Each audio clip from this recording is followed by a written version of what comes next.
Olá pessoal, tudo bem? Sejam bem-vindos a mais um vídeo no canal.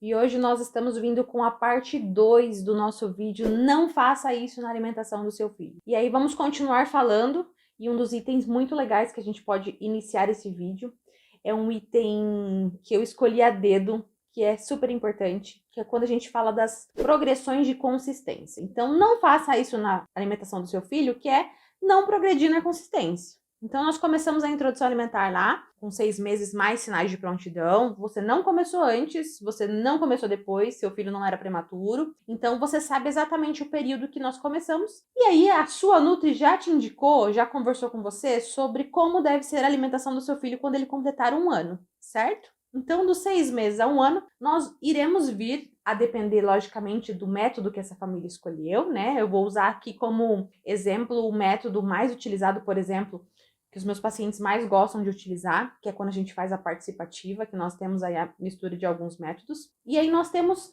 a questão da oferta da papinha, né, daquele método mais tradicional, que é quando a gente vai amassar esses alimentos. E um desses erros é a gente não fazer a progressão dessa consistência. Então, nós começamos ali a amassar bastante desde os 6 meses. Então, a gente colocou lá, montou os grupinhos alimentares dentro do prato. Estamos amassando para esse bebê, ele também tá pegando os cortes, pegando os pedaços. Mas nós andamos muitos e muitos meses sempre com esse alimento bem amassado, bem papinha, bem pastoso. Então, nós não estamos fazendo a progressão da consistência. Que é amassando menos, no outro mês amassar um pouco menos, até a gente chegar com 1 ano, que é quando a gente espera que a criança já coma a mesma comida que a família. Quando eu falo em consistência, certo?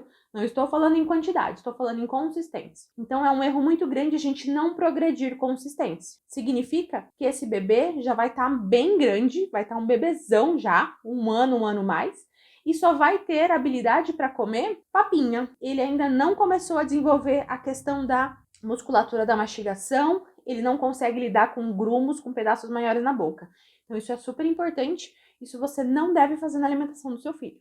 Outro ponto para a gente não fazer, para nós evitarmos, é usar os engrossantes no leite, certo? Isso aqui a gente precisa avaliar, obviamente, caso a caso, mas como via de regra, é algo que não faz sentido para a maioria das crianças, tá? Então, vamos avaliar. Seu filho está comendo? Em quantas refeições ele está no dia? Como é que está a oferta dessas refeições? Dentro da refeição que vocês se proporam a fazer, ele tá comendo comida, né? Quais são os horários que ele tá mamando? Ou que ele tá tomando leite na mamadeira? Então, o uso de engrossantes não faz sentido para a maioria das crianças, tá? Eu não posso falar marcas aqui, mas enfim, existem uma gama de engrossantes. A maioria deles vem com adição de açúcar, vem com adição de outros componentes que a maioria das nossas crianças não precisa, não pode, não deve consumir, né? Principalmente aquelas menores de 2 anos de idade. Então, o engrossante no leite é muito uma prática bem antiga, né? A gente ouvia bastante as avós, as tias falar em engrossar o leite, né? Usar aquele nome lá, né? Aquela marca lá, para engrossar o leite, para deixar ele mais, não sei, talvez com a sustância que as famílias falavam antigamente, né? Para essa criança ficar mais satisfeita. Então, não façam isso na alimentação dos filhos de vocês. Engrossante não é necessário. Trago agora um ponto bem polêmico do que você não deve fazer na alimentação do seu filho. Não deixar ele sair da mesa enquanto ele não raspar o prato. Eu lembro da minha infância. Era mais ou menos isso, né? Minha mãe vai estar vendo esse vídeo e ela vai lembrar. Sim, gente, nós fazemos isso ainda, né? Por incrível que pareça, as coisas evoluíram, as famílias estão mais donas da alimentação dessas crianças, estudam mais, querem entender mais sobre como funciona o comportamento alimentar, mas ainda existem famílias que vão forçar essa criança a ficar na mesa e enquanto ela não raspar o prato, ela não vai levantar. Isso é muito injusto, tá? Quando nós falamos em saciedade infantil, é algo que foge totalmente do nosso domínio. Nós não conseguimos mensurar, nós não conseguimos medir, tanto é que nós nem trabalhamos com uma quantidade fixa, né? Eu sempre uso do lema de não existe quantidade. Nós adultos variamos bastante a nossa quantidade de comida de acordo com um dia, né? Variando de um dia para o outro. Então, querer que a nossa criança coma sempre aquela quantidade que nós colocamos no prato, e ainda colocando o alerta de que se ela não comer, ela não vai sair da mesa, é muito injusto da nossa parte. Fazendo esse processo, nós começamos a fazer um processo de desregulação de uma questão chamada autorregulação energética que nós temos, né? Então, a criança, vamos pensar num bebezinho de 6 meses que acabou de começar a comer. Ele sabe exatamente a quantidade de comida ideal para ele. Ele não vai comer porque ele é guloso, né? A gente escuta bastante isso ainda. Ai, tá mamando muito, é um bebê muito guloso. Nossa, ele é um bebê extremamente guloso, ele come um monte. Não, gente. A não ser que seja uma criança que come com distração, que tenha outra questão a ser avaliada, nós, seres humanos, no início da nossa vida alimentar, a gente come por necessidade. Então, essa criança vai comer exatamente a quantidade ideal para ela, a quantidade ideal para o corpinho dela. Então, o estômago tá ali em alerta, assim que ele tá com a sua capacidade máxima atingida, ele já vai sinalizar ao cérebro, tipo, cara, pode parar de comer, a gente já tá cheio. E a criança vai comer exatamente a quantidade necessária para ela. Quando nós forçamos, quando nós colocamos essa imposição de tu só vai levantar da mesa a hora que terminar de raspar o prato, essa criança pode ser que já esteja saciada há bastante tempo. E o que ela vai fazer? Ela vai terminar de comer tudo aquilo que ela tem no prato, ficando estufada, ficando enjoada, ficando com aquela, aquela sensação de estufamento, que ela comeu muito mais do que ela precisaria. Nós fazemos isso geralmente com uma certa frequência e nós começamos a desregular esse processo da criança. Então ela começa assim a comer, a se forçar a comer uma quantidade maior porque ela sabe que ela consegue. E a gente não vai estar respeitando essa autorregulação energética. Então não façam isso também. Puxando o gancho desse item anterior, é super importante que a gente não foque a qualidade, o sucesso da nossa refeição baseado na quantidade, tá? De novo, a autorregulação energética aí é um fator primordial. Então, não foquem se ela comeu 2 colheres de sopa, se ela comeu 8 colheres de sopa, se ela comeu...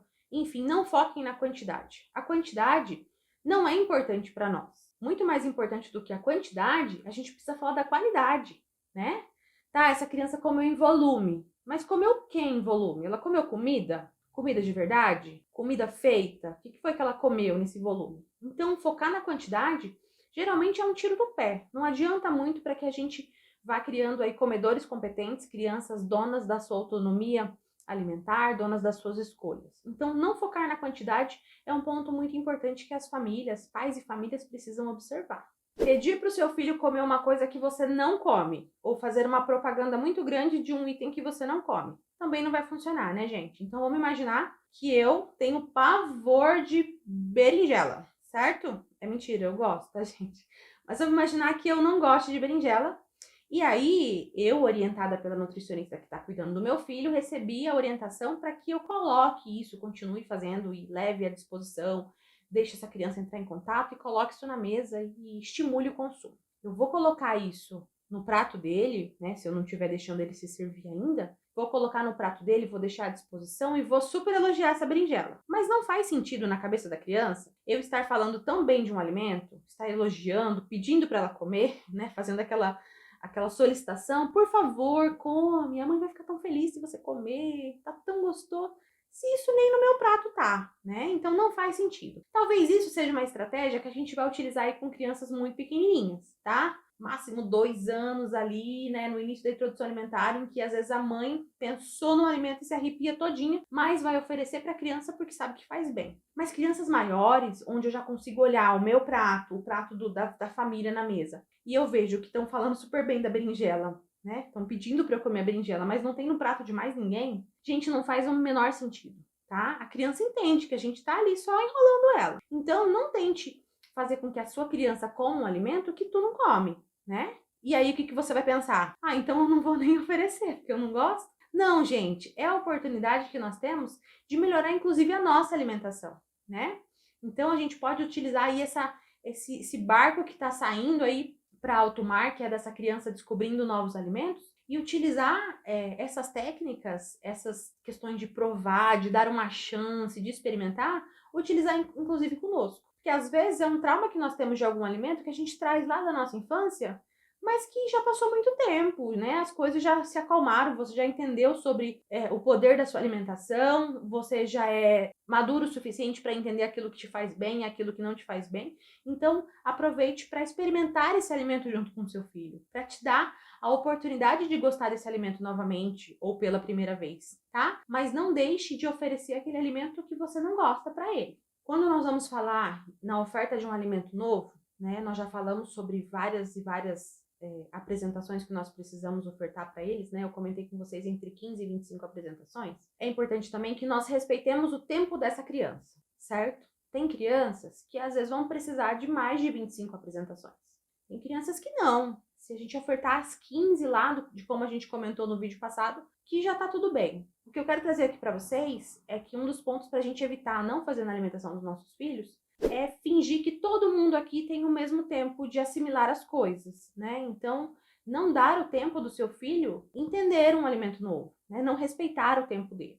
Então, é importante que a gente, desde o momento da refeição, que a gente respeite o tempo dele. E quando eu falo nesse respeito de tempo, não significa que tu vai deixar seu filho almoçando durante 3 horas. Não é isso, tá? Mas que tu respeite o tempo dele, de que hoje ele não tá afim de provar esse alimento. E tá tudo bem.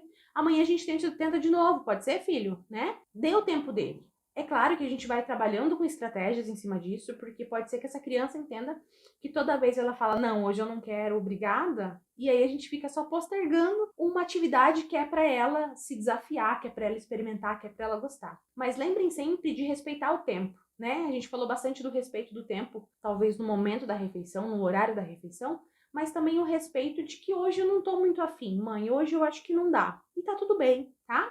O importante é a nossa empatia, é a gente não levar essa rejeição como algo pessoal e a gente entender que a criança tem o seu tempo.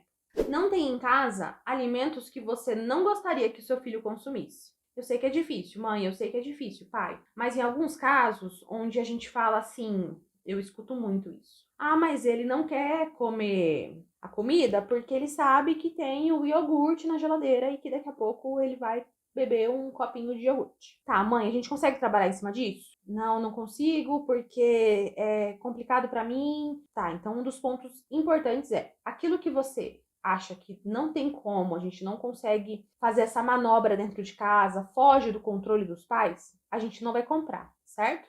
Eu sei que parece uma regra meio radical, assim, a gente não ter isso em casa, mas ela acaba funcionando, tá? Então, se eu não quero que meu filho tome refrigerante, e ele sabe que em casa tem refrigerante todos os dias, eles sabem até o armário onde fica, né? Então a gente vai parar de comprar refrigerante. Ele simplesmente não vai ver refrigerante em casa. Fora de casa a gente trabalha com outras estratégias. Mas dentro de casa essa criança vai passar a não ver isso com frequência, isso não vai ser ativado dentro do campo de visão dela e a gente vai deixando isso cada vez mais espaçado. Então a gente primeiro trabalha com a possibilidade dos pais terem o controle, terem as regras de vou permitir ou não. Se isso foge um pouquinho da autonomia dos pais em poder lidar com essa criança no momento da refeição, uma dica muito legal é nós não comprarmos esses alimentos, pelo menos por um tempo.